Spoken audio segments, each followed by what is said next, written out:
afternoon, everybody. Welcome to the Transportation Finance and Policy Committee for this January 21st, 2021. My name is Frank Hornstein. I'm a representative from Minneapolis. I'm chairing the committee. And just a couple of quick housekeeping items before we get into the substance of our meeting. We're going to be taking the roll via Mr. Dan Dodge, our committee administrator. So members, when you hear your name, just simply say present. That's our first item of business. Mr. Dodge. Chair Hornstein. Present. Vice Chair Cagle.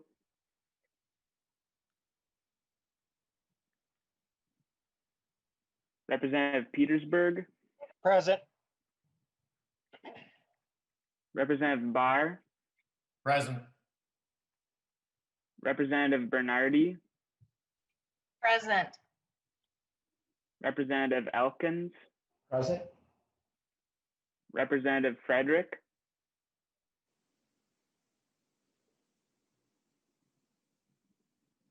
Representative Frederick.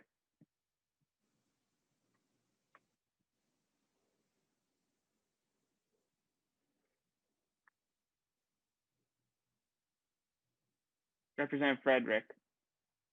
Present. Representative Hausman. Present. Representative Heinrich. Present.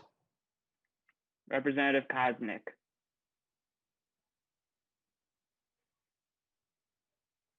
Representative Kosnick. Representative Mason.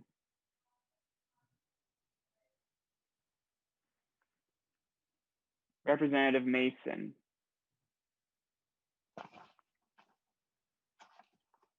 Representative Murphy. Present. Representative Nelson. Present. Representative Olson. Present.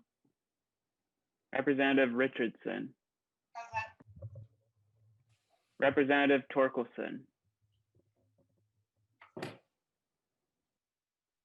Representative Torkelson. Representative West.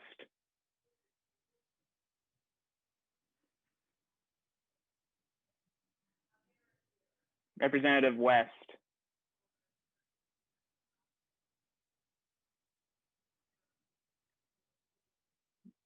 Representative West, you are muted, but I can see you on the call. There is a quorum. I believe Representative Kosnick is here too. Kosnick present. There we Cagle go. present. Present. Kosnick and Cagle are present. Thank you, members. Noted. We have a quorum, so we do have a quick item of business that we'll be voting on, and that's approval of the minutes, January 19th. Representative Petersburg, is there a motion? Yes, Mr. Chair, I would like to move the adoption of the January 19th minutes. Representative Petersburg moves the minutes. All those in favor signify by saying aye. Aye. Aye. All opposed? The motion carries. If there are any additional members that we missed during the roll call that have joined us, please state your name and present. Representative Torkelson is here now. Yeah, I was hoping maybe, well, we'll, Representative Torkelson, are you connected here yet? Yeah, I'm sorry, I had a little trouble getting on. Yeah, Representative Torkelson is present. Well, members, we have a packed agenda today, and just wanted to very quickly set the stage for our business. We are continuing, this is the last in our series of introductory hearings about COVID and transportation.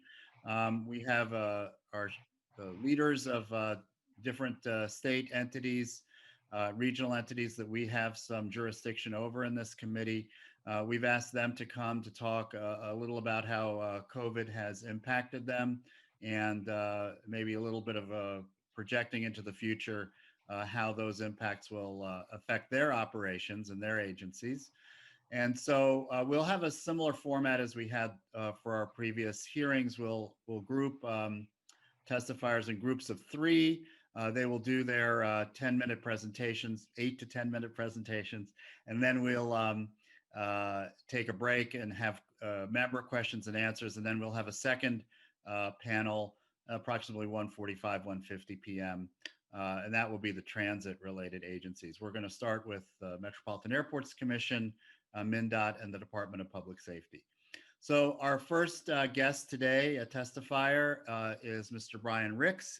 He is the Executive Director and the CEO of the Metropolitan Airports Commission. It's wonderful to have you, Mr. Ryks. Please, welcome to the committee. Please state your name for the record. Thank you, Chair Hornstein, and good afternoon, members. It's great to be with you. My name is Brian Ryks. I'm Executive Director and CEO of the Metropolitan Airports Commission. You want me to go ahead and proceed? Yeah, please, CEO Ryks, you can proceed with your presentation. All right. Well, thank you. Thank you very much. It's great to be with you again this afternoon. I know we gave a report early on in COVID, and I'll give you a really high level view of some of the impacts that are happening. Mitch Kelliher is with me, who I think probably you all know as our VP of Government Affairs, and does a great job for it. Mitch, you can go to the next slide. Obviously, the impact of COVID has been very significant on the aviation industry. It's been the most challenging time that we've ever experienced as the MAC, and which is I'm sure no surprise. But I also want to recognize our Board of Commissioners led by Rick King, who I'm sure many of you know, that have done a phenomenal job of supporting myself, supporting our staff as we've navigated our way through this. The projections back in March were that the U.S. airport industry would lose about $23 billion this year, or between March 20th and March of 21. Some new projections are that there'll be another $17 billion in losses between April of 21 and April of 22. So we're not seeing much relief from this yet, but tremendous impacts. Next slide, Mitch. You know, when we dropped into this early, we were actually, and I was talking to the chair a little bit about how we were concerned about the MnDOT road project coming into the airport. We were concerned about TSA security lines, and certainly all of a sudden the bottom dropped out. Typical day of screening is 40 to 50,000 passengers during spring break, and those days actually went down to about 1,700 passengers early on, so about a 95% reduction. Our initial goals as we dropped into COVID was number one, help prevent the spread of COVID-19 at MSP, and ensure that we had a safe operating environment for our employees and those passengers that still needed to travel, and obviously focus on safety, security, and the health of everyone coming through those facilities. Next slide, Mitch. When we first came into this, our passenger levels, as I said, dropped to 95% or less than 2,000 per day. Airlines cut 105 routes, which was typically about 220 routes, daily routes out of MSP during that time. Daily arrivals and departures declined from about 1,200 per day to less than 400. And airlines took over 1.5 million seats per month out of the market. And to compare that, typically we have about 1.9 million seats in the market. So we've seen a very slow recovery. It's been uneven. It started progressing a little quicker early on, and then with the second and third wave of COVID, that certainly brought things back. This is a slide of our active and suspended routes. You can see in early March, we were at 223 active routes. That number dropped down to 91 active routes and 105 suspended airline routes out of MSP. That number has slowly climbed up. Today, we're at 155 active routes and about 62 suspended routes. Those suspended routes, 18 are international routes, 44 are domestic. Of the active routes, there's 134 domestic and 21 international routes currently. Next slide, Mitch. This gives you a little bit of a sense of our throughput, average weekly throughput through TSA security. And these numbers on that graph are average daily throughput for those weeks. And again, you can see early on, January, actually it starts with February, but January we were up about 6%. February we were up almost 9% from 2019 levels, and then everything just dropped. And you can see the numbers of, down to 1,500 passengers per day. Again, typically experiencing 40 to 50,000 passengers per day through security screening. That has ramped up and then kind of leveled off. We did see a little bit of a spike around Christmas and New Year's, and then just recently around the Martin Luther King holiday, but still 60 to 65% below what we should be experiencing at this time of year. Next slide, Mitch. It has had a dramatic effect on our concessions. Nearly half of our 135 food, retail, and service concessions remain closed. From a parking standpoint, we're typically seeing 3,000 to 5,000 vehicles park. And to put that in perspective, we have 28,000 parking locations between Terminals 1 and Terminal 2. From a revenue standpoint, our revenues are down about 47 to 48%. We forecasted that we would be at $406 million in revenue this year, and that is about 190. We're off that by about $194 million.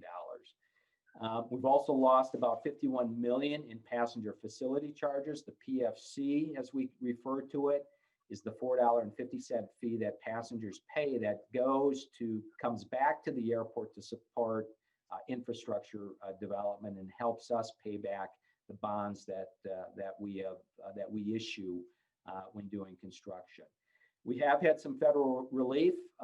Airports got in early on the CARES Act funding, the first round of CARES Act funding. We received about 125 million of that. And then more recently, there was an additional $2 billion for airports, and we will receive, we're estimating about 25 million in additional CARES Act funding.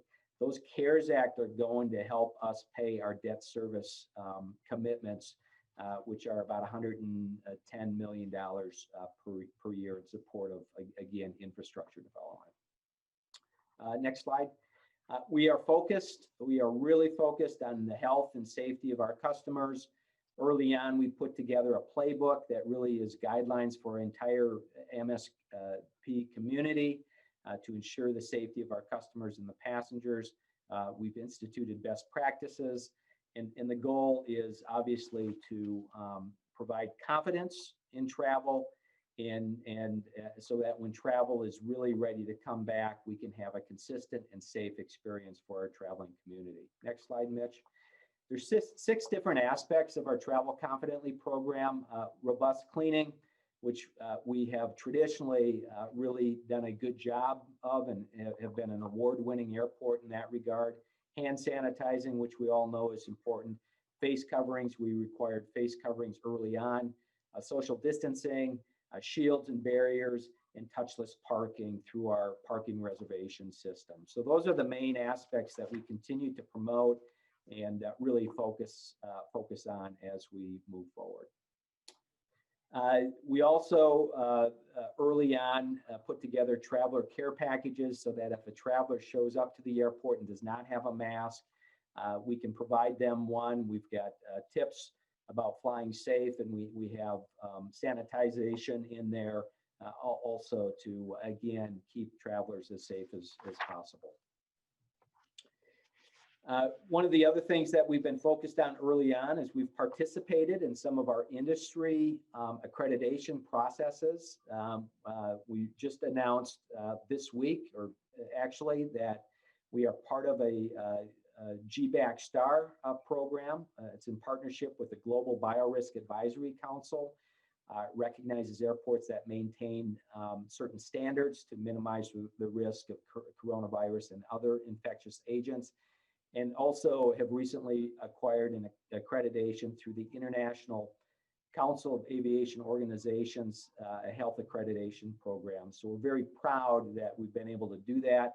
It was a lengthy process to receive those accreditations, but we were early on and are part of, I think, about 15 to 20 airports that are now accredited in this regard. You know, I think moving forward, it's really about monitoring and adapting to changes. It's a dynamic situation, as we all know. We continue to stay in very close contact with both state and federal agencies to ensure that we're doing all we can. You may know we worked with the state to set up a testing site, which we thought was important on the airport with the state of Minnesota. We continue to look at best practices. Technology and innovation will be a big part of this as we move forward. We are really focused on a touchless and seamless passenger journey, and innovation and technology needs to play a big part in that. I think the big question is for us is really what will be the long-term impact of travel and of business travel. You know, that we're all getting used to doing business in this type of mode, and I don't think we'll know that for a while. The other thing that I continually talk about is we need consistent standards across airports, both nationally and globally, and we are working with federal and global partners to try to establish that, because it's going to be really important that no matter what airport you're departing from or arriving to or connecting through, that you know that you're going to be safe no matter what airport that is. Next slide, Mitch. So we've got a long ways to go, I think, till recovery. We are doing all we can to continue to protect this tremendous asset we have at MSP and frankly, our entire reliever airport system. You know, it's an important asset generating over $16 billion annually in economic input, 87,000 jobs. So you can rest assured that we are continuing to be at the top of our game to ensure that we do everything possible to ensure that we recover as quickly as possible. That's all I had for today, Chairman, and be happy to answer questions either now or if you want to do that later on as well. Yeah. Thank you so much, CEO Ryks. And yes, we'll hear from Commissioner Anderson Kelliher and Colonel Langer, and then we'll get to questions. And Representative Koznick, I did have you number one on the list, I think, and you had your hand up. And so we'll hear Representative Koznick's question after the other presenters. But before we move on from the airport, Mr. Ryks, I did want to thank you for, I think it was right around a year ago or so, I showed up at a PAC hearing that you had at your chambers about the $15 wage. And I appreciate the work that you and the commissioners did on that. And, you know, obviously we've had some issues with layoffs, et cetera, at the airport with not only just the workers there, but also airline employees, et cetera. So we hope that will recover as well, but I appreciate that work. And I just wanted to say that publicly to you.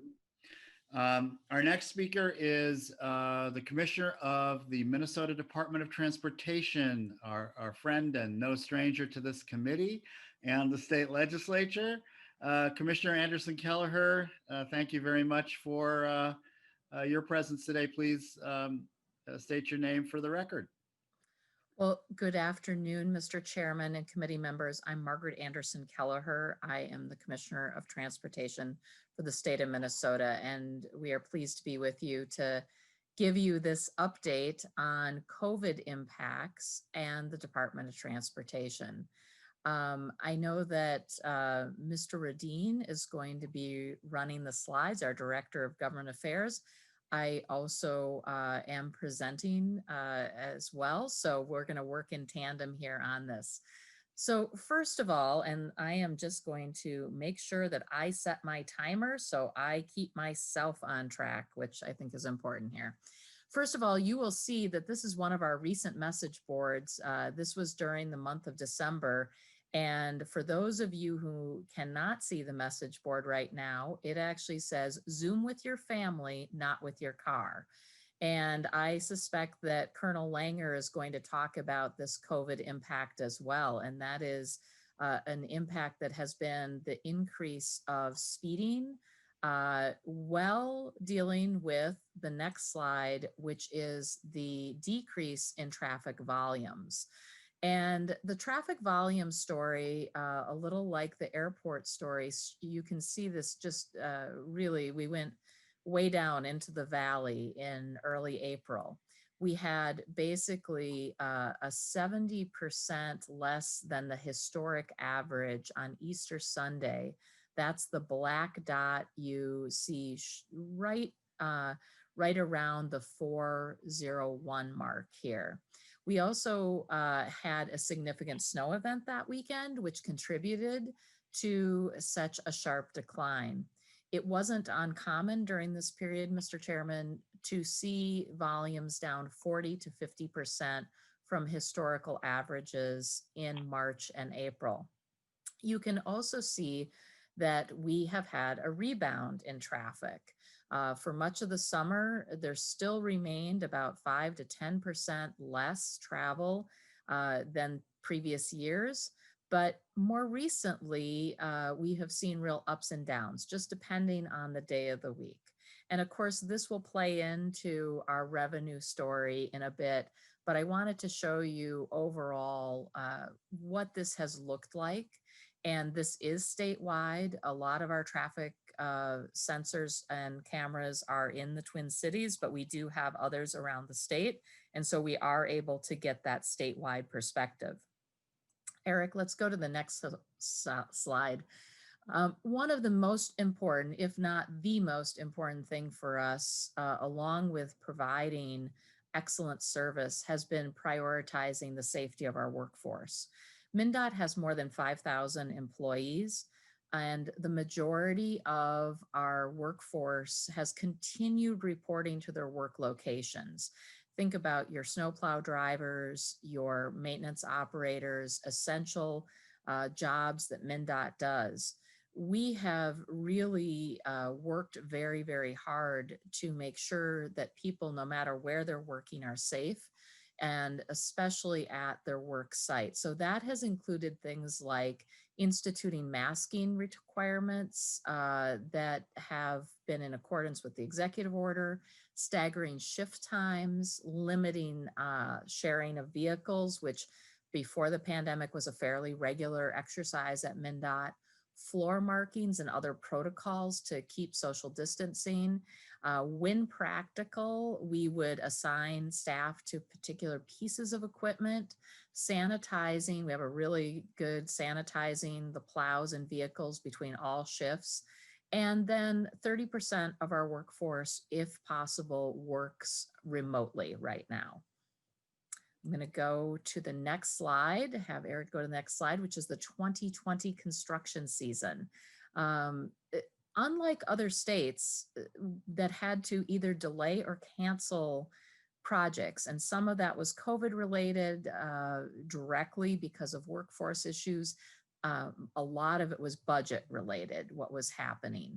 And so I want to share with you that we completed more than 200 road and bridge projects last year. An important one that Mr. Ryks just talked about was around the airport project, Highway 5, totally completed within this construction season. It was always the plan, but we were able to start a couple weeks early and get going, and it went very, very smoothly. You can also see projects like the Highway 63 bridge in Red Wing being completed, Highway 23, Cottonwood and Granite Falls, 210 in Fergus Falls. And then of course, importantly, work continues on the very large I-35W to 94 project. We still anticipate a fall 2021 completion. We also have a few projects that we're starting up this year, the Twin Ports Interchange in Duluth, as well as the I-94 Maple Grove to Clearwater project. I want to mention that work zone safety is an important part of keeping our workforce safe and our contractors safe. So in 2020, work zone crashes went down by 16% compared to a similar baseline in 2017 and 2019. However, fatal crashes in work zones went up by 2%, which is pretty concerning when you think about that crash number coming down. So we are keeping an eye on this. This is something that we work on regularly with the Department of Public Safety and Colonel Langer to try to prevent these sorts of crashes from happening, anywhere, but in the work zone, it's particularly important since our staff and contractors are often on foot or in vehicles that don't have a seatbelt, safety protection, those sorts of things. I am going to have Eric move to the next slide, which is our revenue impact. And because of, largely because of COVID, our overall reduction from our February 2020 forecast was down at one point, 244 million is what we were predicting. We've had some slight recovery in these numbers compared to our original prediction. And you're seeing the numbers here on the screen that are the actuals at this point for motor vehicle, vehicle registration, and sales tax. We're a little better than where we thought we were going to be after we made that May progress report, I guess I would call it. It was more of a prediction than a forecast at that point, where gas tax has recovered about 34 million from that point. Again, 34 million in tab fees and 83 million in MVest. This is important. We're still down overall. And I think that's one of the things that I want to share with you. And you certainly can go and see our financial snapshot. The link is here on the screen at MnDOT.gov/funding, forward funding. And we also are getting a little bit of the second COVID relief bill coming in. I want to share with you that appears to be about 160 million directly to the DOT. Of that, $90 million will go to local governments, the Met Council and our local government partners, leaving us about $70 million to put into the Department of Transportation and back into, actually has a lot of flexibility, but we anticipate that many of those dollars will go directly into the program area. Eric can go to the next slide. Snow and ice planning. One of the other big pieces of being able to make it through a COVID environment is keeping people safe, both on the roadways and our workforce. And so we began planning, our team began planning back in May already for snow and ice contingency. We have a goal. Our goal is no truck station shut down due to COVID-19. And to do this, that means making sure that our fleet of 850 plows and 1,800 trained snowplow drivers can keep working. We know that businesses, residents, vaccine supply all depend on clear roads right now and emergency services. So we're taking this responsibility super seriously. We have quite an extensive plan. The prevention strategies include distributing work to adjacent stations if needed, utilizing volunteer employees from MnDOT with commercial driver's license. You're all safe. I am not one of those people. And partnerships and collaboration with local agencies. When our snow fighters are out there battling the snow, they want to be doing that. We want to keep them working and we want to keep them safe and keep the public safe all at the same time. I want to focus next, and Eric, I'm going to ask you to go to the next slide, on COVID-19 innovations. So MnDOT moved very quickly to be able to make some dramatic changes in response to COVID-19. We are actually tracking our innovations at MnDOT. We are measuring what we're doing. We're keeping track of them. We're looking at how employees feel about using these innovative processes or pieces of equipment as we go along. We had over 90 changes So far in our measurement and our surveying of employees, 80% of these innovations have been successful. We're looking at ways we can permanently put them into our delivery system. And I want to touch on one thing in particular. You could see a few of these innovations right here on the screen. A really important was actually public engagement. This was something that we were quite worried about at MnDOT. How were we going to provide engagement for the public on upcoming projects or projects in process? And I am happy to say that virtual engagement actually works in this environment. We recently had 1,000 people attend a virtual open house for the Highway 67 Granite Falls to Echo project. That is amazing. I don't know that we could get that many people to come to an in-person open house. So we believe that this is providing lessons for us. In just one cross-agency meeting, staff estimated that 1,200 pages of paper were saved and 1,500 miles of travel. We're going to go very quickly here to our post-pandemic slide. MnDOT right now currently has 1,600 teleworkers per day out of 5,000 employees.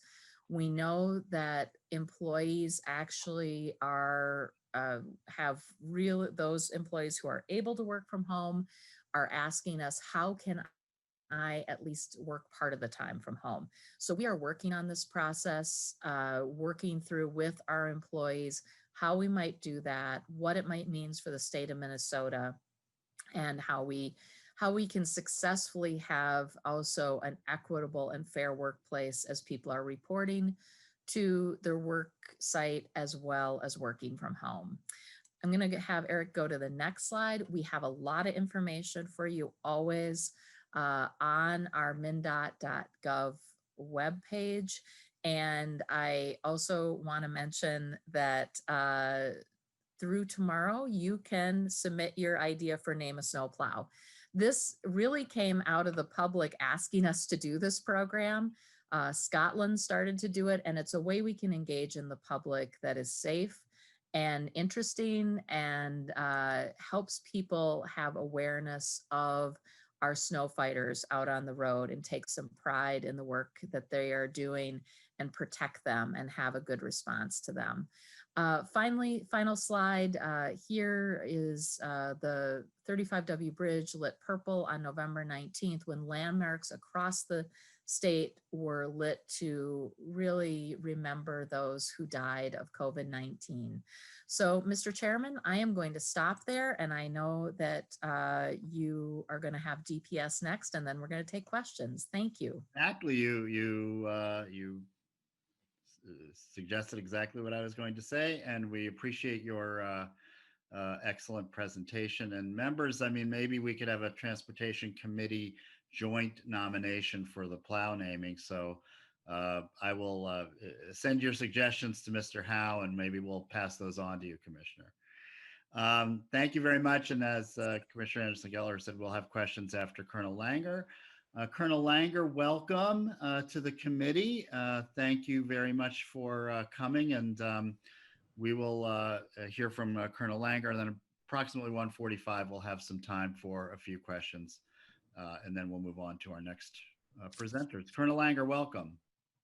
Mr. Chair, members of the committee, thank you. It's my first time before the committee, so it's good to be back. I wish we were in person, but this will have to do for a while. Just in a real short period of time, want to talk a little bit about what is going on. I should back up and say that I'm Matt Langer. I have the honor and privilege of serving as the Colonel of the Minnesota State Patrol. I think I know almost everyone on the committee, but didn't want to miss that point of introduction. And after me will be Mike Hansen, the Director of the Office of Traffic Safety, and we'll be concise and tight here with the 10-minute time frame. My task is to kind of probably tell you what you already know and what you've witnessed on our roads related to COVID-19. But if Jordan wants to jump into the very first slide, I can talk about it. As Commissioner Anderson-Kelliher noted, there's been a significant reduction in the vehicle miles traveled. Congestion has changed a lot since COVID-19. We have a variety of challenges on our roads, as this committee knows full well. I talk about the fatal four that are the biggest challenges for us, that being distraction, impairment, seat belts, and then speed. We've had our hands full with all of them for quite some time to varying degrees, but right now speed happens to be the thing that we're challenged by the most. And speed also happens to be the only one of those four that makes everything else worse. And so you'll see that that's reflected in the fatal crash data regrettably as well, if we want to go into the next slide. This slide articulates quite well the number of citations issued by state troopers for those driving in excess of 100 miles per hour. You can see in calendar year 2019, the blue graph represents the number of citations issued. The green dots represent what our troopers have experienced over the calendar year in 2020. And if I put this into context just a little bit, first of all, the State Patrol makes about 200,000 traffic stops each year for speeding and takes the appropriate enforcement action each one of those times during those traffic stops. If I tell just a few stories here that I think set the context really well, on January 10th on Highway 10 in Fergus Falls, a group of our troopers got together while they were working. They joined up with two stations and they did some speed saturation work. In that short period of time, they encountered a lot of people speeding, but in particular, Trooper Tony Schmidt stopped a vehicle for traveling 102 miles an hour in the 70 zone. Trooper John Lamsky stopped a vehicle for traveling 108 miles an hour in a 70 zone. Lieutenant Mike Engham clocked a vehicle at 115 miles an hour in a 70 zone. That ended up with that driver, after a very brief pursuit, being arrested for being also impaired and having outstanding warrants for impaired driving. And then last but not least, the notable instance with that work that was done that day was Trooper Evan cited a driver, stopped 100 miles an hour, 7 zone. That resulted in a traffic stop. The person was actually arrested for first-degree homicide. The U.S. Marshals had a warrant out for his arrest for a homicide in Toronto in 2019, and the vehicle contained 67 handguns and numerous other issues. So from a traffic safety perspective, there's no question that speeding is a huge challenge. The people that are tending to speed in excess of 100 miles an hour are risk takers, and they're taking advantage of the reduced congestion on the roadways all across Minnesota. And sadly, that has resulted in crash numbers going in the wrong direction. Jordan, if you would. I'm going to turn this over at this point to Director Mike Hansen from the Office of Traffic Safety to just walk through a little bit of the data related to speed and the impact to crashes on our roads. Director Hansen.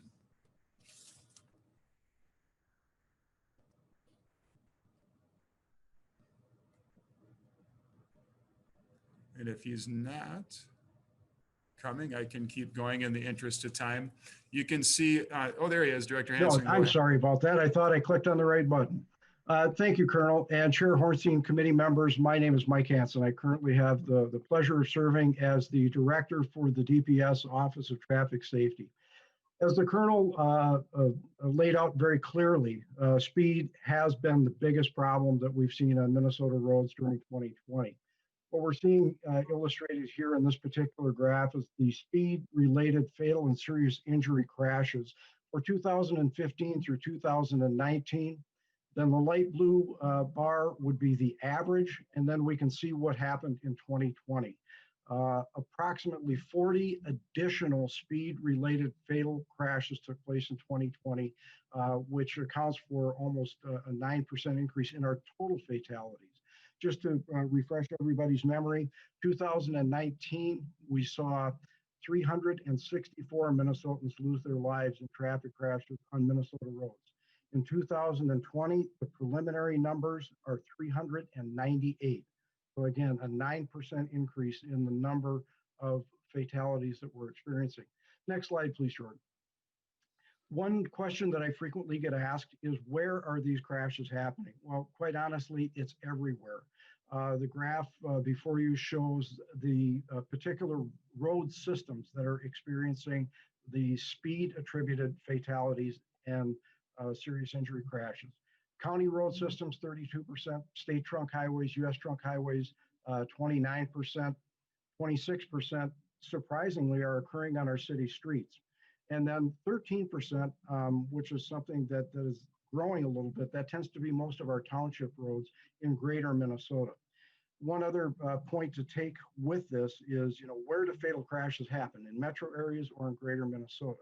Well, historically, and this data is kind of backed up by this slide, about 70% of fatalities occur outside of our metropolitan areas in greater Minnesota. Next slide, please, Short.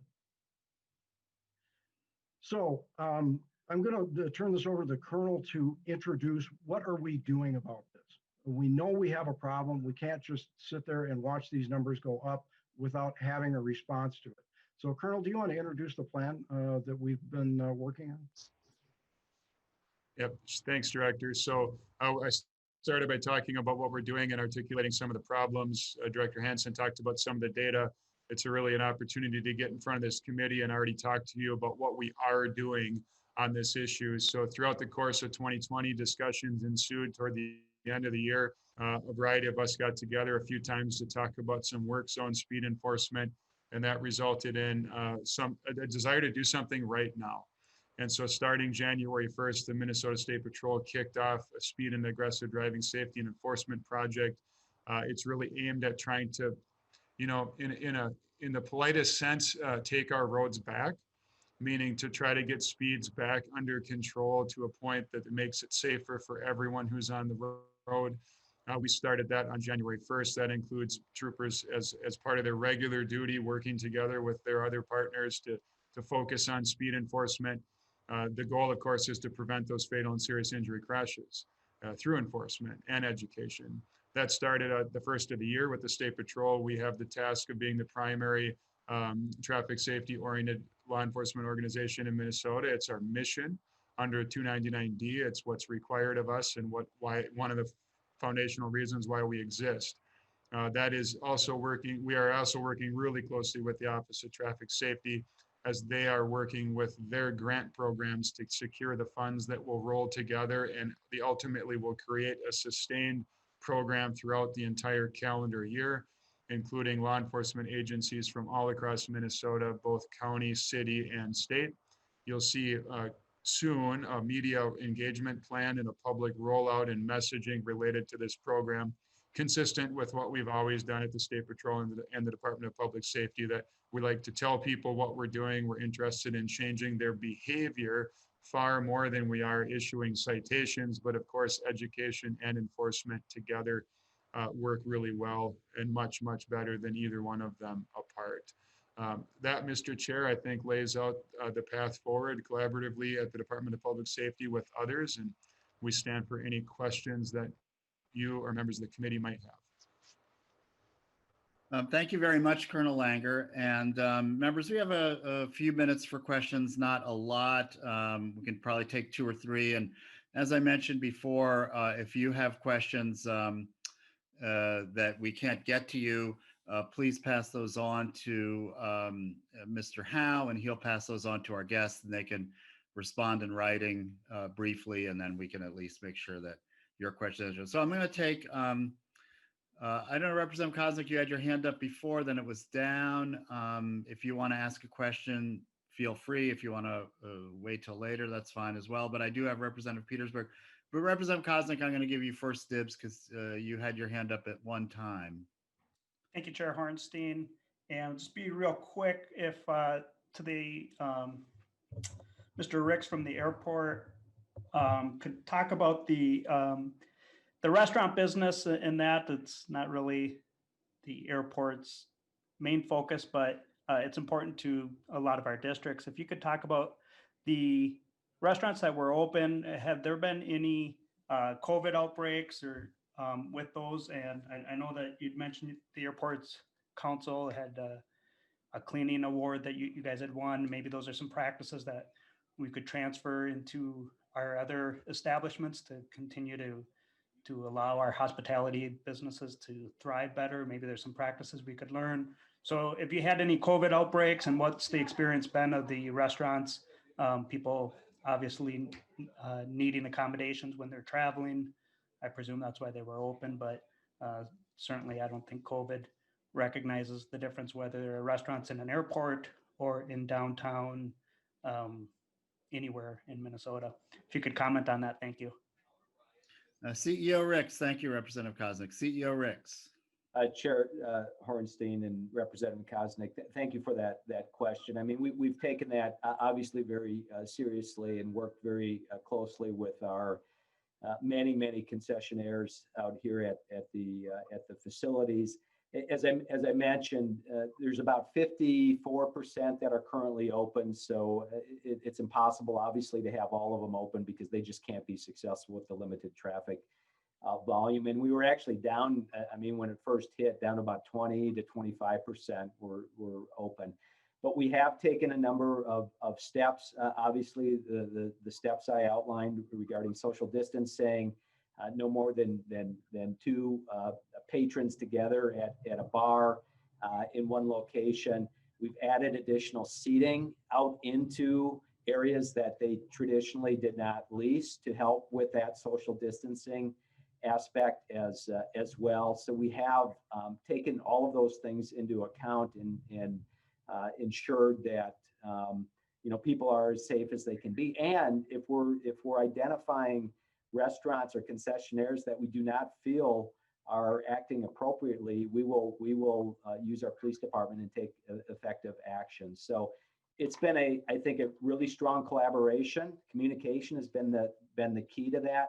We have not had any outbreaks at the restaurants that I'm aware of, and so I think it's worked very well. We did get some questions early on about why are airport restaurants still open and others not. I think we've done a good job of answering that. That the challenge is there isn't much food at all on aircraft anymore, and as you know, we're a big connecting airport, and we really need to be able to provide some services to the traveling public. The other things we've instituted is grab and go.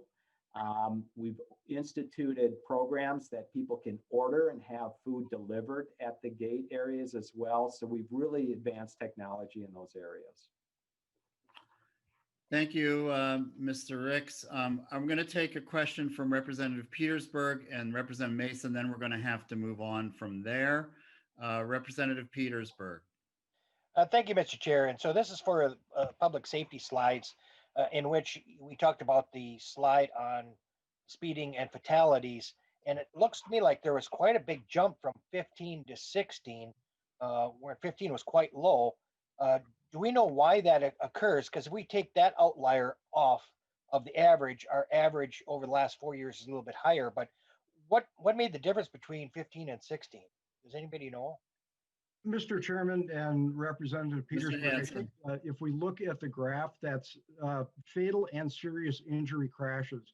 And in 2016, a definition change in how serious injury crashes were classified in the state reporting system resulted in not just in speed related, but an overall increase in the number of reported serious injury crashes.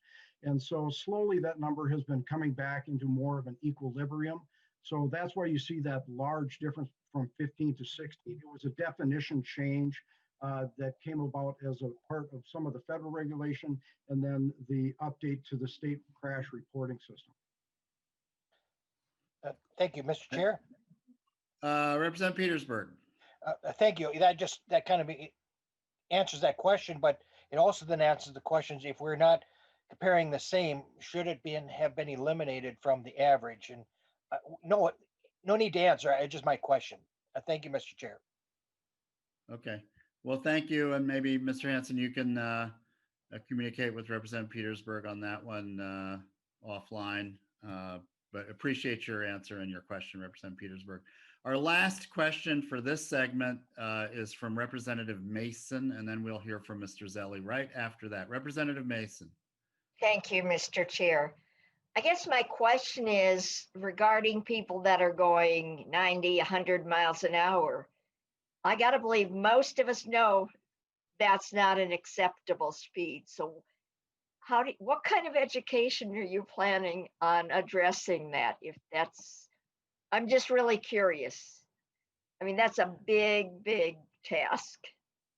So that's either for Mr. Hanson or Colonel Langer. Yeah, I can. Langer, do you want to take that one? Sure. Mr. Chair, Representative Mason. Believe it or not, people sometimes will say they didn't know that they were going that fast. We don't usually believe that when you're traveling 100 miles an hour or more. That is almost always certainly an intentional act that endangers both the driver and others on the road. And so, to be quite curt, the public message is, if you're going to do that, we're looking for you and you're going to get a ticket for it. That's kind of the message that we're intending to send there. One of the things I've heard the most from citizens about the sort of COVID-19 era on our roads is that Minnesotans are tired of the aggressive driving and the speeds, and they're thankful that we're out there doing something about it. So the educational message will be pretty simple, that we're out there and we're looking for you. And if we find you, you can expect to get a ticket for driving in excess of the speed limit, but in particular, those ridiculously excessive speeds that put us all at risk. Thank you, Colonel Langer. Thank you, Colonel Langer, for that. And just one other note before we move on. And thank you also to all of our speakers today. Very, very helpful and informative. On this note of speeding, in addition to traffic safety, we are going to be looking at MnDOT's. MnDOT has a report on pedestrian issues and pedestrian safety. I know that when we went around the first day, a number of members talked about that. Obviously speeding is a factor in deaths among pedestrians. And, obviously there's road design and infrastructure issues related to pedestrian safety as well. But we're going to be taking a good look at that later on, and looking forward to MnDOT's report on that. So again, thank you again to our guests and our collaborators on transportation and state government and regional government when we look at the MAC, although the MAC is a statewide agency as well.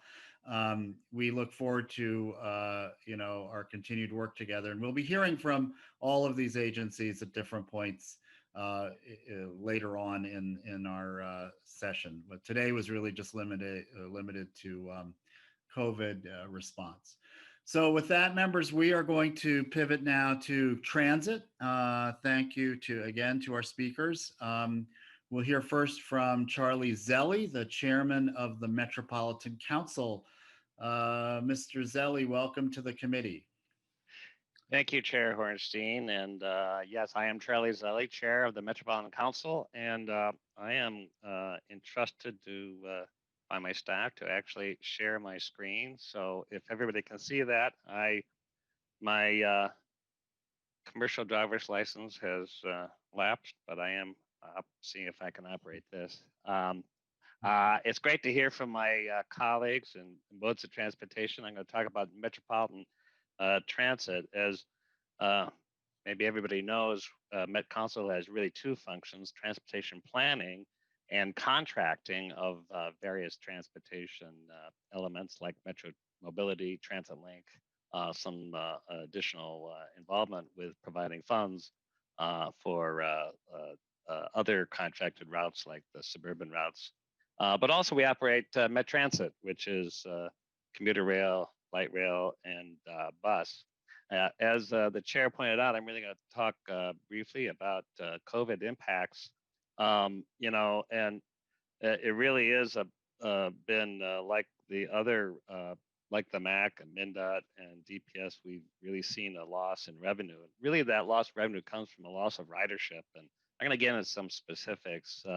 And you're going to get a report in a few weeks about where how we've spent CARES Act funding, both the first round and now a second round coming. That has really kept operations going at Met Transit, and as we allocate funds to other providers.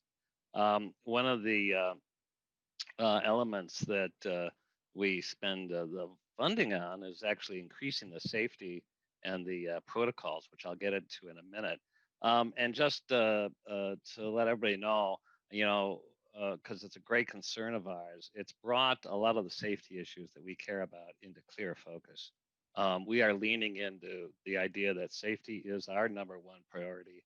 And we look to come back to the legislature with some of the work we've discussed in the past as we lean into safety, having more people on our trains and on our arterial bus rapid transit to help monitor and help increase an element of or an atmosphere of safety is one I think that will be a great benefit. Of course, as part of that, we really appreciate the work of Representative Koznick and Representative Elkins, helping kind of promote this idea of allowing others to give administrative citations rather than having our valuable Metro Transit police being distracted with doing fare enforcement by having these misdemeanor charges with fares as much as $180. Now, if we can get actually more eyes and ears and cameras, we will help to promote safety. So even although our safety numbers are down because our ridership is down, it continues to be increasingly our number one issue. Speaking of ridership, it's been quite a fall. You can see over the past 9 months, we have reductions in all categories, but you'll see the express buses and certainly North Star is similar. We have ridership as low as drop as much as 95%. Rail is down. The local bus is actually only down about 50%. And I will show you this graph, which shows it even better, the different kind of elements of transit. Clearly, those express buses, which are going to the downtowns, this is a population that is more likely to be able to telecommute. But the more local kind of activity, local bus, and particularly kind of our star, which is this bus rapid transit. This is the A line and the C line. Frequent service, has the feel of light rail, and yet is providing a service through a lot of local destinations.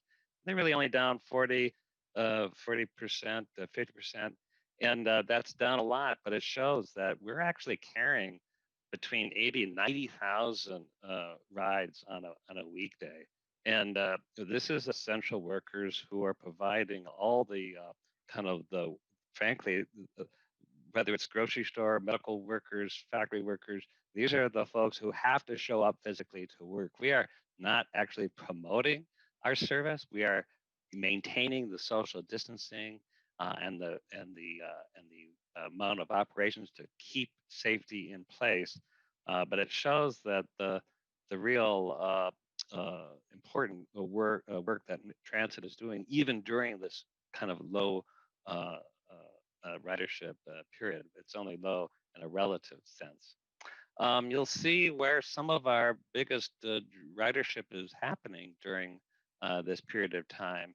And we put this map to show the areas of concentrated poverty, to show that these are folks who are most dependent on transit and who have been disproportionately affected by this economy, and yet we are able to provide access at a time when their ability to get to work is so important. Talking about our Metro Mobility and our Transit Link ridership, we were able to pivot and provide both food services, both from food shelves and actually grocery deliveries to those that had a hard time accessing food, but also started opening up trips for essential healthcare workers. This is single occupancy Metro Mobility trips, and that has really increased to as much as 8,000 trips a day.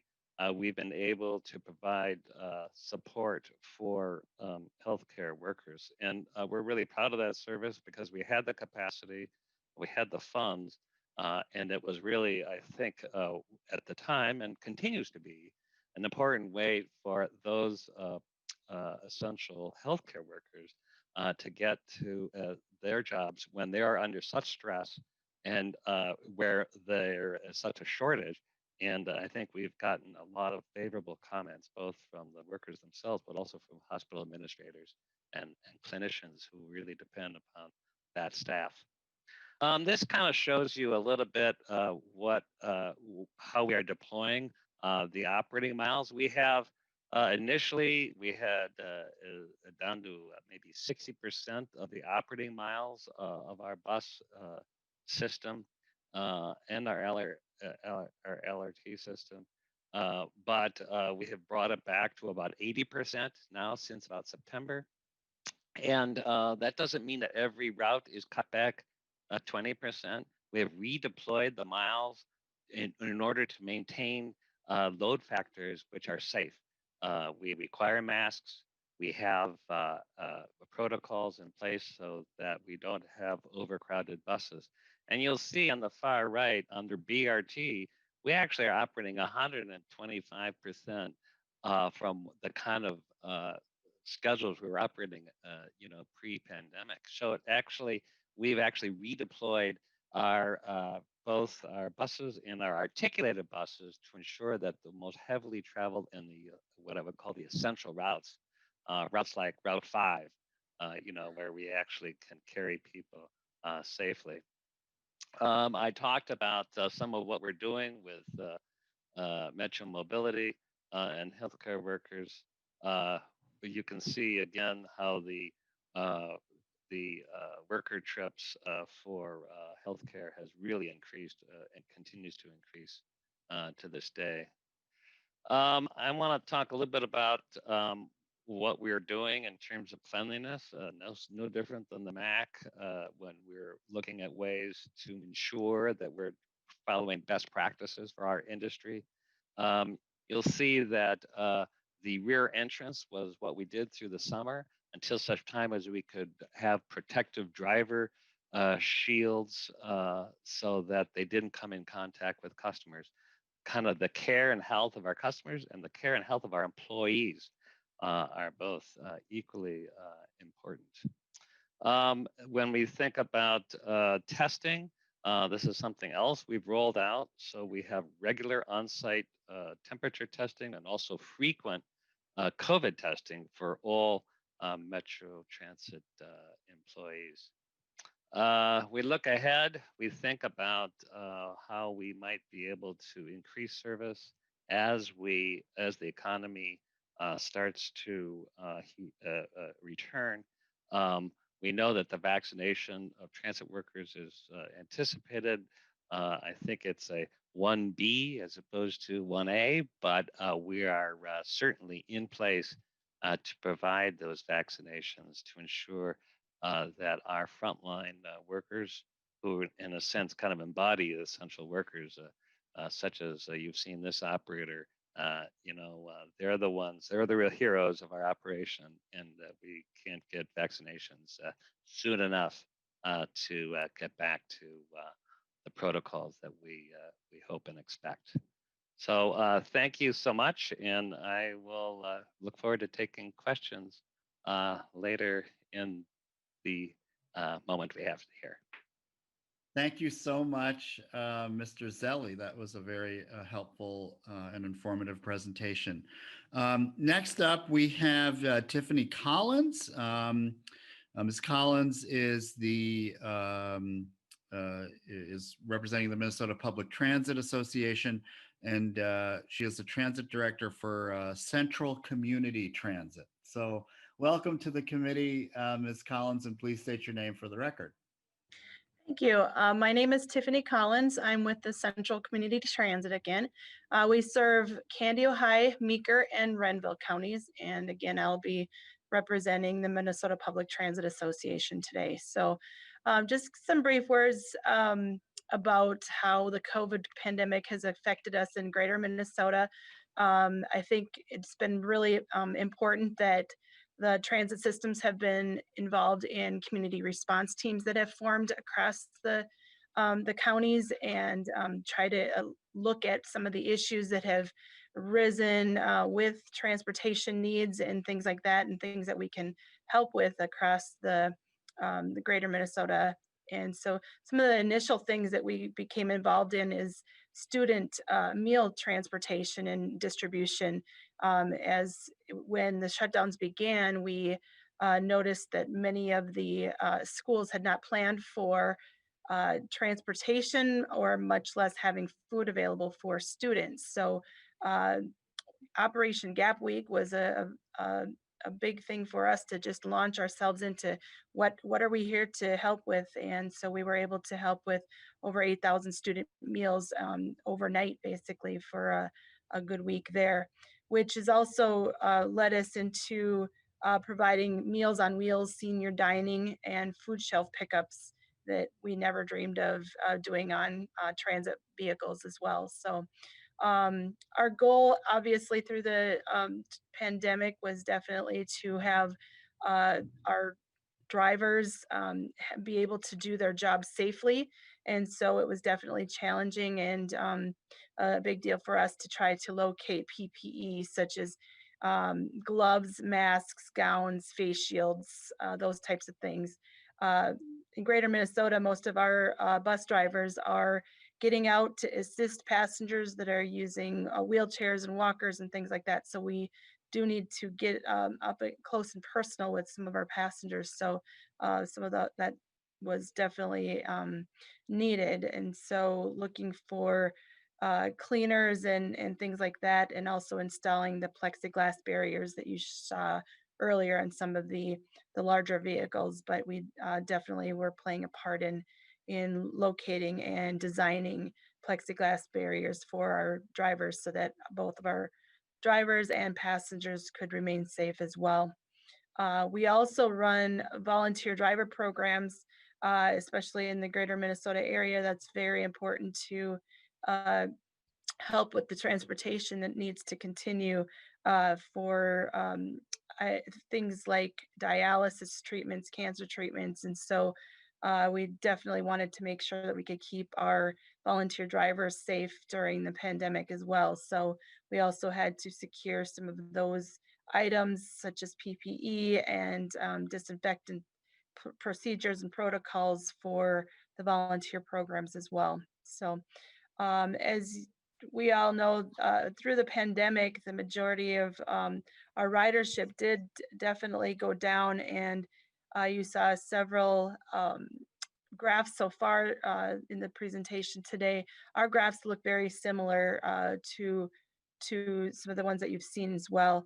The lowest that we had seen in Greater Minnesota is a reduction of 90% of our ridership, only operating about 10% during the lowest time in April. We have since then climbed back up to close to 50 to 60% across the state, back and forth. And we are also seeing a lot of up and down over the last month or so, just due to things kind of trying to come back and things like that. But definitely seeing some of the same trends that the larger systems, even the traffic patterns and things like that seem to be very similar in Greater Minnesota as well. The volunteer driver program did worry quite a bit about trying to do transportation, especially for our senior populations.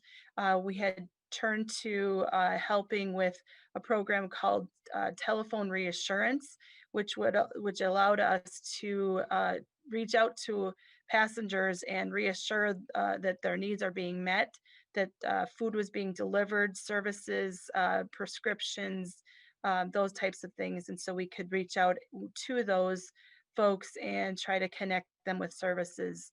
So telephone reassurance was definitely something that we are doing at this point and are doing across the state. Also, there's been some conversation lines for seniors that have popped up that CCT has helped with, just trying to be involved in trying to be as creative as possible with some of our staff needing to find work for them. And so we were able to help with a conversation line 1 day a week that we committed. And also our volunteers have been involved in that. Overall, the Greater Minnesota transit systems have been definitely impacted differently.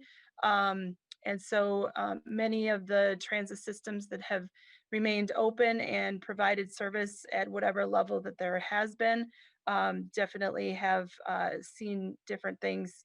Obviously, the ridership, less medical trips, the elderly day centers, and the disabled adult work centers have closed and reopened, and that deeply impacted our transportation needs. Preschool and Head Start closings as they have closed and reopened and closed again. And so some of those things would definitely impact our ridership out here.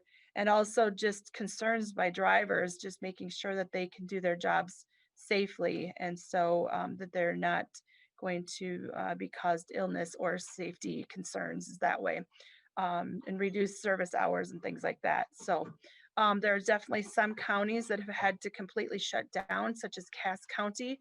All senior and veteran services have been reduced, and there is no bus and taxi services since last March. Also, Faith in Action, they are only using volunteers at this point, and that is the only means of transportation to be able to get their medical appointments and groceries for that. So definitely some concerns across the state for that. Moving forward, transit systems expect to try to rebuild those services that we had lost during the pandemic. The public is starting to see some of the community changes, but we continue to be available for food delivery and supply delivery. And we are also now seeing some transportation that we are providing to get to the vaccine clinics that are starting to come up as well.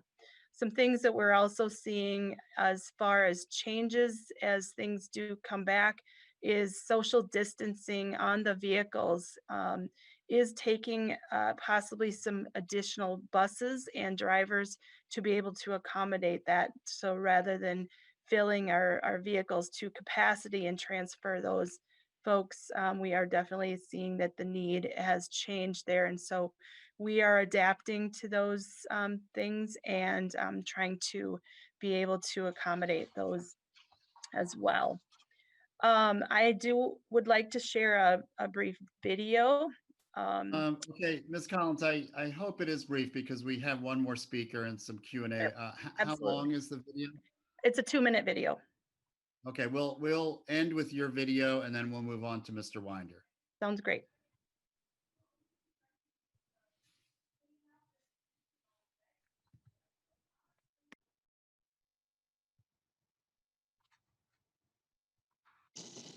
Public transit systems all over the state of Minnesota continue to serve people, businesses, and communities, even in the midst of a serious pandemic. Operating all the necessary safety protocols, bus systems have ensured that essential workers get to their jobs, residents get to critical medical services, and food gets to people who need to stay home.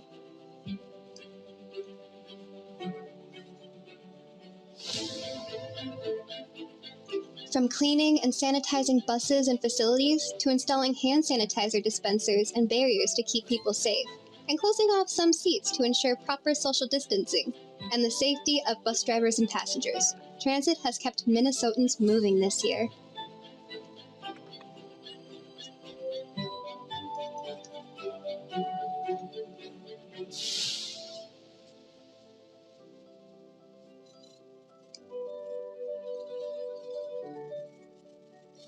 Systems went out of their way to help communities by delivering meals, prescriptions, and other necessities during one of the most trying times the country has faced in years.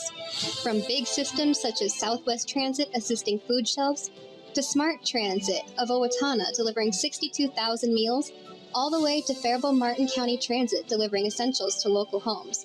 Bus systems allowed older people and those with underlying conditions to remain safe. Frontline transit workers have remained on the job, transporting essential workers and providing families with the food and healthcare they need amid the pandemic. Going forward, people who can't drive will need help getting to vaccination sites. Bus systems have demonstrated that they are invaluable community resources, providing access, mobility, and independence while keeping people safe. The state needs to ensure that these systems remain strong well into the future.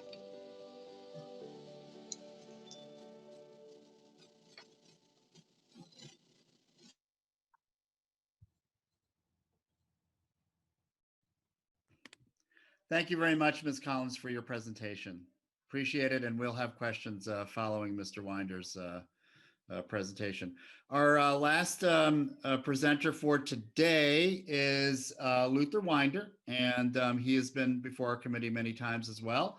He is the Chief Executive Officer of Minnesota, the Minnesota Valley Transit Authority. Welcome to the committee, Mr. Wynder. Please state your name for the record.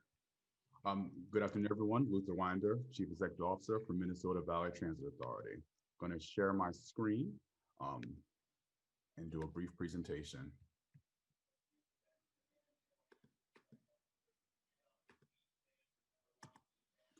So just want to take a moment to talk about some of the things from a Suburban Transit Association we've done related to COVID safety, as well as with some of the CARES funding. Overall, the region received in the first round of CARES funding $226 million, of which suburban providers received $12 million from that allocation.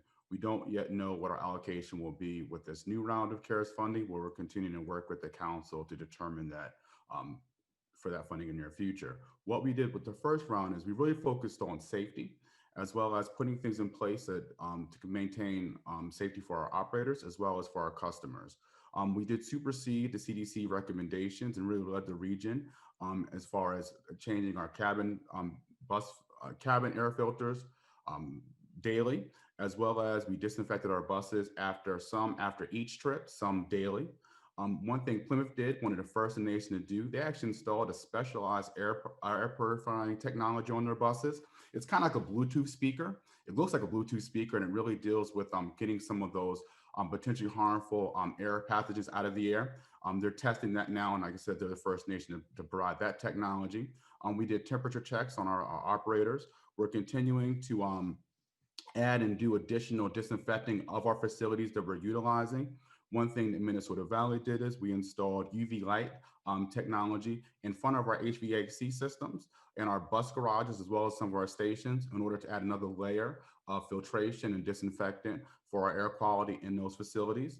We've installed operator barricades, plexiglass barricades, that's all transits talked about prior, on our buses, as well as we continue to implement and institute social distancing on our stations, as well as our buses.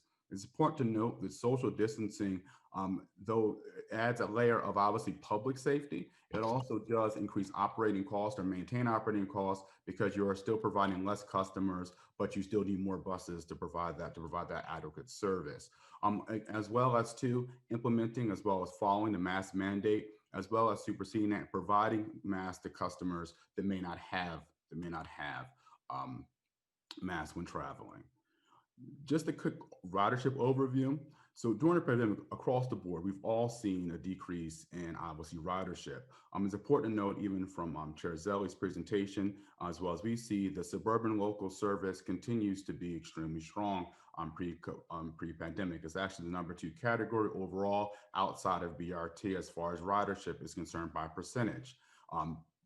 What we've seen in our STA service area, we wanted to make sure everyone understands that prior to the pandemic, and this has only been exacerbated, 31% of our households in our communities only had 0 to 1 vehicle. So we have almost really exclusive and an increasing transit-dependent population, as well as about 7% of our population pre-pandemic also was 150% of the poverty threshold. What we've seen was an exacerbation in need, and we'll talk about that in my next slide, and how we continue to serve those customers who had increasing needs during this particular, and right-size that with the reduction in our express services we're providing. Overall, one of the highest ridership routes, and I think this actually relates to a really good article in the Star Tribune yesterday, talking about how some individuals, whether it be African-American or Hispanic, only 20% of them are able to work from home. I know I kind of frequent and spend a lot of time with those individuals, family, friends, etc. That our Route 495, which was originally funded by the legislature, continues to have 74% of pre-COVID ridership. That route primarily deals with the manufacturing hub in our Shakopee area, as well as it goes to Mystic Lake Casino and our Prior Lake. Those for workers as well as for customers. We've continued to see really strong ridership because you can't work from home if you work at an Amazon fulfillment center, and you can't work from home if you're doing one of the facilities or maintenance staff providing services at Mystic Lake or some of the manufacturing hubs. As I said before, what we've tried to do is when we've seen a reduction, dramatic reduction in express ridership, redirect those resources to the needs of our local as well as our micro transit services. Talk about some of the innovative things that we've done during the pandemic with those particular services. One being, and I'll just highlight a few of the providers and pull some of the innovations out. Southwest Prime, it's important to note that 70% of their riders currently are low income or transit dependent.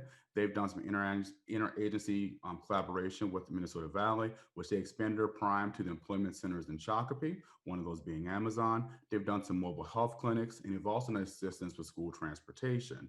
Maple Grove, they've expanded their service to food shelf locations, 2 of them that were outside the city limits, at no charge to customers, as well as they're doing a similar with Metro Transit.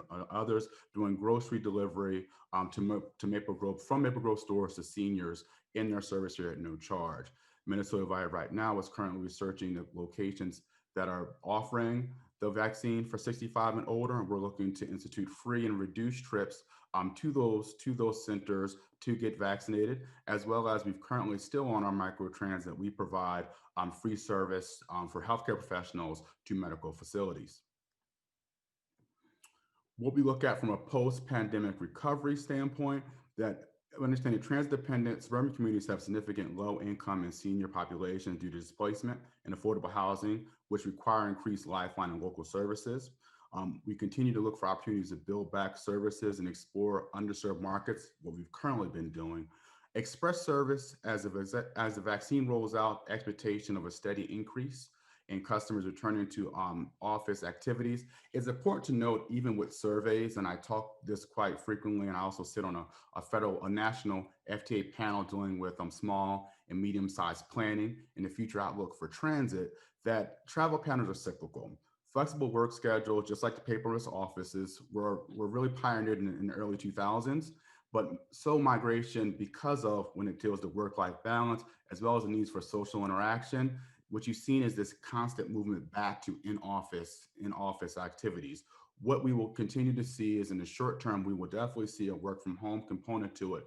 But just as it was in the early 2000s, we will see a migration back for social integration, as well as work-life balance back into some form of in-office work environment. And that's also the understanding where the whole WeWorks and all those other outside entities started, with just adding that social component to get people out of their homes and get places when it comes to work.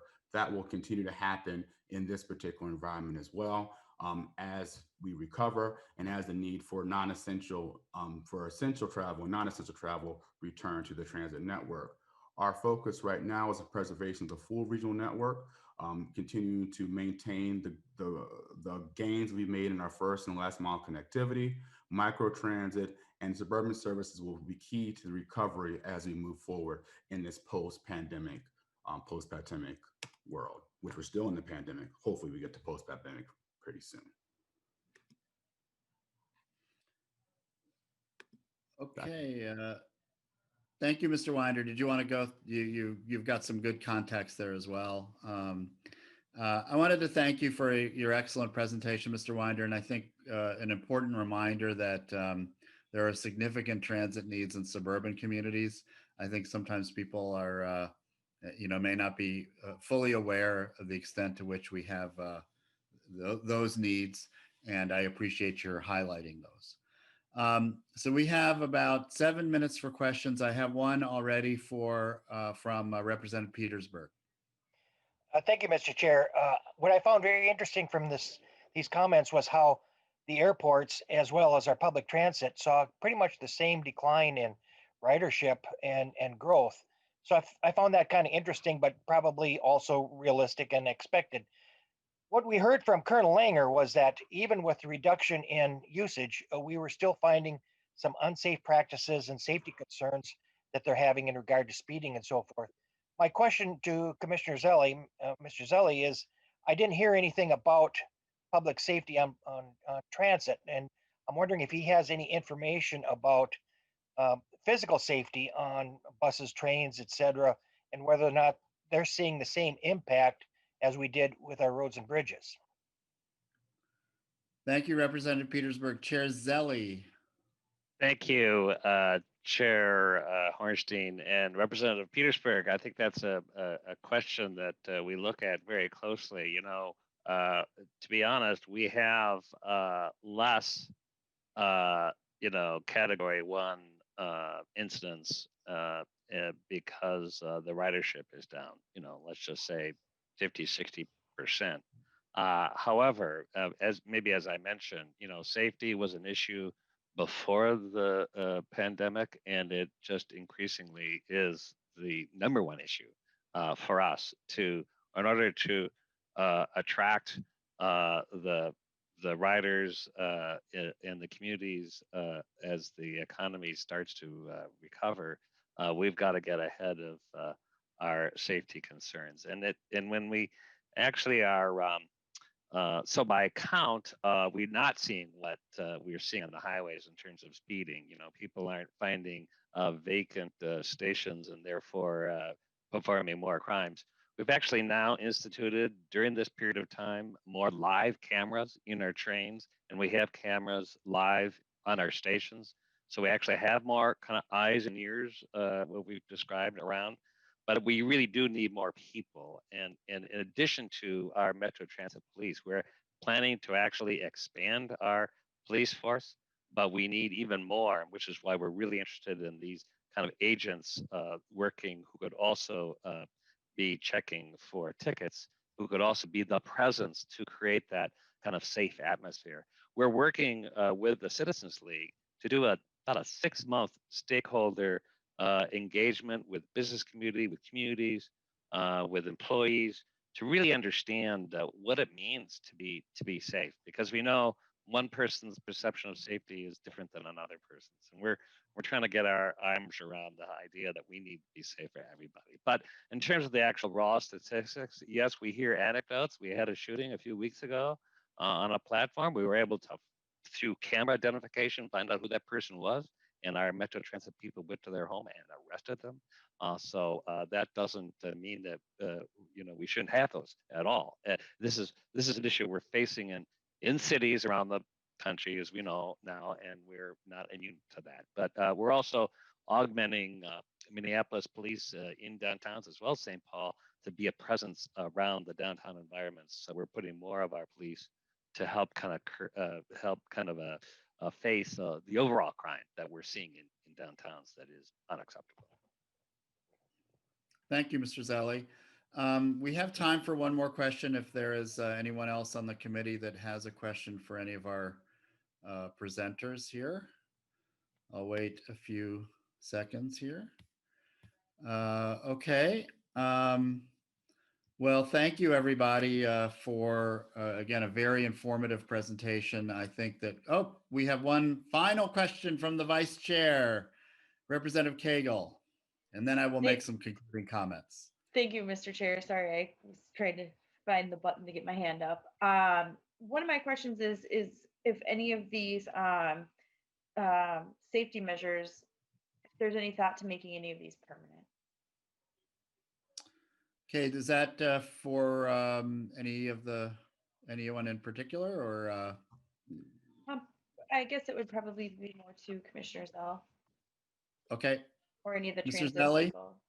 Mr. Chair, Representative Kogel, I think that they absolutely should be permanent. I mean, we're talking about the really kind of systematic ways to not just to deal with the issues we have today, but really it's all about the future. And kind of, I hate to say the word reclaim, but we need to reclaim the atmosphere of safety and hospitality. That transit is a mainstream activity in our lives, and this is how people get to work. This is how people get to school. This is how people get to the grocery store. And if we are having the interconnected transit system of the future, where you're not dependent upon a car, that needs to be an environment that is hospitable to everybody. So it is absolutely permanent, and I think that it is not one tool, but in a number of different ways we need to address that. Thank you, Mr. Zelle. Very quickly, I don't know if Ms. Collins or Mr. Wynder would have anything to add, this would be an opportunity. Okay. Okay, great. Well, thanks again, everybody. This was very, very helpful, very informative. And members, our next meeting is going to be on Tuesday, January 26th, and we will be shifting now towards looking at infrastructure, transportation, road, bridge, transit, bike, ped investments in that infrastructure as a tool for economic revitalization and recovery. That will be the topic for Tuesday. Thursday, we'll be looking at some issues around our partners in local government. And we're all, at this point, tentatively and likely going to hear our first bill of the year, House File 103, Representative Dabney's bill. And that's all coming on Thursday. So with that, we are adjourned, and have a good weekend, everybody. Enjoy, I think, our last warm day for a little bit here. And this meeting is adjourned.